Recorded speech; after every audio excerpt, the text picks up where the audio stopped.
보신 것처럼 내일 치러지는 대통령 선거를 앞두고 오늘도 곳곳에서 분주한 유세전이 이어졌죠. 주간 정치에서 오늘은 막판 관전 포인트 확인하는 순서 마련했습니다. 자, 첫 번째 키워드부터 볼까요? 마지막 메시지입니다. 22일에 걸친 공식 선거운동에서 수많은 연설이 이어졌죠.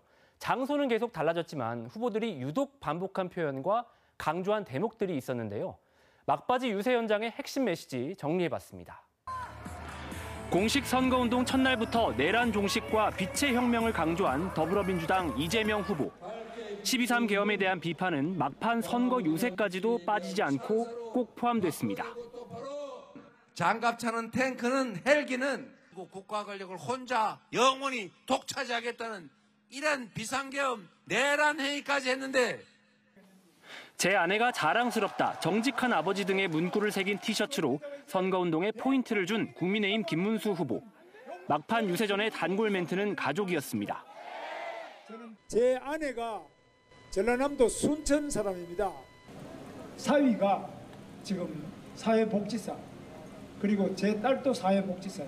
주말 수도권 공략에 나선 개혁신당 이준석 후보가 반복한 말은 뭘까요? 4호선 라인의 상기동이라는 표현이 눈에 띕니다. 강북 중산층 출신이라는 자신의 배경을 부각하면서 미래 세대에게 희망을 주겠다는 핵심 메시지로 연결한 겁니다. 1시간 반 넘게 타고 가면은 노원구 상계동이 나옵니다. 노원구 상계동에서 종점에서 저를 가르치던 부모님의 생각은 민주노동당 권영국 후보는 차별 철폐를 거듭 강조했습니다. 차별받지 않는 세상을 만들어 나가자는 것, 간절하고도 당연한 요구였습니다. 네, 자신을 선택해야 할 정당성을 강조하는 것 못지않게 남을 뽑으면 안 되는 이유를 얘기하는 것, 늘 보던 선거 전 풍경이죠.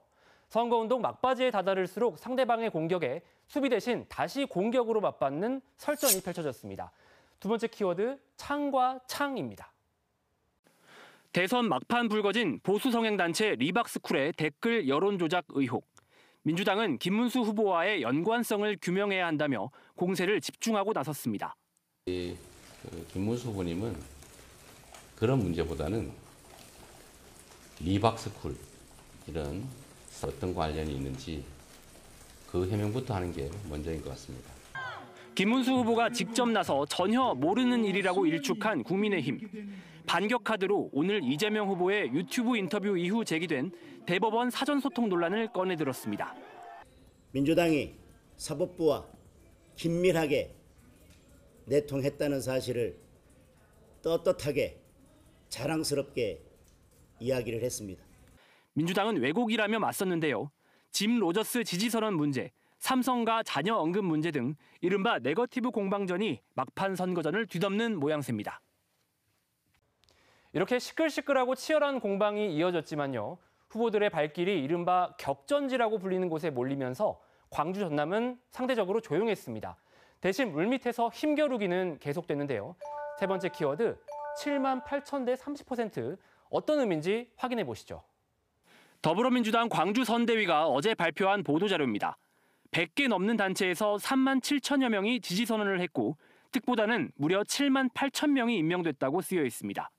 역대 최대의 인적 구성이라는 대목에서 새 과시 의도를 엿볼 수 있는데요. 이에 맞서 국민의힘은 호남 선거운동 내내 강조한 30%라는 수치를 꺼내들었습니다. 이정현 공동선대위원장은 침묵하는 의인이라는 표현까지 했는데 이른바 샤이보수가 존재한다는 주장입니다. 조용한 김문수 지지자, 침묵하는 지지자들이 있다. 욕심 많게 저는 30%까지를 봅니다. 그건 정말 선거 기적이고 정치 혁명이고. 77.2%, 지난 20대 대선의 최종 투표율입니다. 지난 대선보다 살짝 못 미치는 사전투표율이 기록된 상황에서 본투표율이 얼마나 될지, 그리고 이 투표율이 어느 진영에 유리할지가 마지막 관전 포인트일 텐데요. 네 번째 키워드, 넘을까입니다. 역대 최고이자 전국 최고의 사전투표율을 기록한 전남.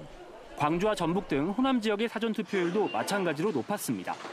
하지만 전국으로 범위를 넓혀보면 대구가 25%에 그치는 등 지난 대선에 못 미쳤습니다.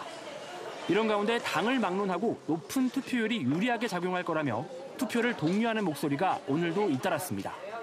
투표는 총칼보다 강합니다. 투표하면 반드시 국민이 이깁니다.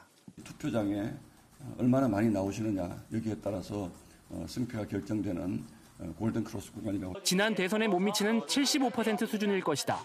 정치에 관심이 집중된 시기인 만큼 80%를 넘길 것이다 등 투표율 예측도 엇갈리는 상황. 대선 승자의 윤곽은 내일 자정쯤 나올 것으로 예상됩니다.